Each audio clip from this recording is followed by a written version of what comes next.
అంటే ఇప్పుడు నార్మల్ గా రేలా రేలా అప్పుడు ఒకప్పుడు ఉండే కదా. సో అందులో ఏమన్నా పార్టిసిపేట్ ఏమన్నా వెళ్ళారా మీరు? ట్రై చేసినా కానీ అప్పుడు నా దాకా రాలేదు అవకాశం. ఓకే, మీ దాకా రాలేదు.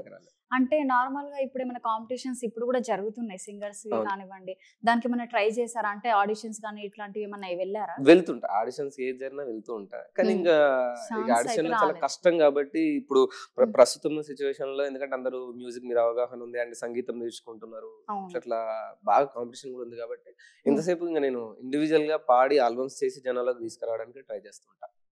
ఇక అప్పటి వరకు బాగా వెళ్తుండే, కానీ ఇప్పుడైతే ఇప్పుడు అంత లేదు. ఎందుకంటే మన వరకు మనకి సరిపోతుంది ప్రెజెంట్.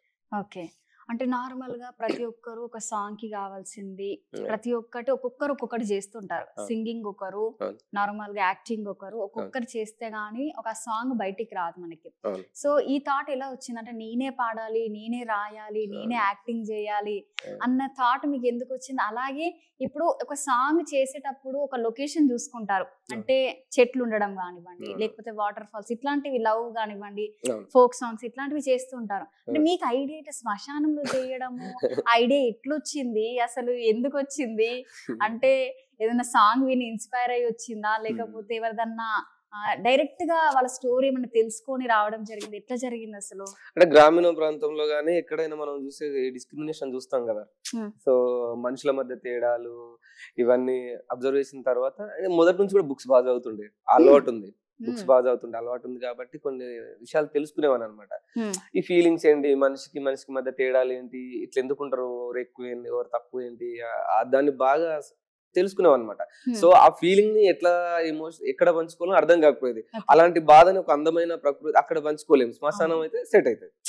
సో అట్లానే చూద్దాం, ట్రై చేద్దాం. అట్లాంటి ఐడియా ఎవరికి రాదు శ్మశానంలో చేయాలి అని. ఇప్పుడు నార్మల్ మనకైనా కూడా ఎక్కడ తిందామన్నా, ఎక్కడికైనా వెళ్దామన్నా కూడా మంచిగా పల్లెటూర్లలో వెళ్ళాలి, చెట్ల దగ్గర కూర్చోవాలన్న థాటే వస్తుంది ప్రతి ఒక్కరికి. అసలు ఇట్లాంటి శ్మశానంలో చేయాలనే థాట్ ఎవరికి రాదు. నేను ఇప్పుడు ఫస్ట్ మెయిన్ గా మిమ్మల్ని నేను కూడా చూడడం ఫస్ట్. అంటే ఖచ్చితంగా ఇప్పుడు నేను షూట్స్ అయినా ఏది జరిగినా శ్మశానం నాకు ఏదో ఒకరిగా టచ్ అయిపోతుంది. ఇంకోటి ఏంటంటే జనాలకు కూడా బాగా కనెక్ట్ అయిపోయింది కాబట్టి నన్ను వేరే క్యారెక్టర్ చేస్తే అసలు రిసీవ్ చేసుకోలేరు. కొన్ని లవ్ ఫెయిల్యూర్ సాంగ్ చేసిన వర్కౌట్ కాలేదు, ఇంకా కొన్ని చేసినా కానీ వర్కౌట్ కాలే. లేదన్నా నువ్వు జీవితం బాగా చెప్తావు కాబట్టి నువ్వు ఇదే చెయ్యాలి చేస్తే సర్లే ప్రాబ్లం లేదు, ఇలాంటిది బాగానే ఉంది కదా, అట్లా కంటిన్యూ అయిపోయింది. ఓకే, అంటే నార్మల్ ఇప్పటి వరకు ఎన్ని సాంగ్స్ రాసారు మీరు? దాదాపు 100 ఆల్మోస్ట్ 100 లోపు పాడి రాసి ఉంటుండ.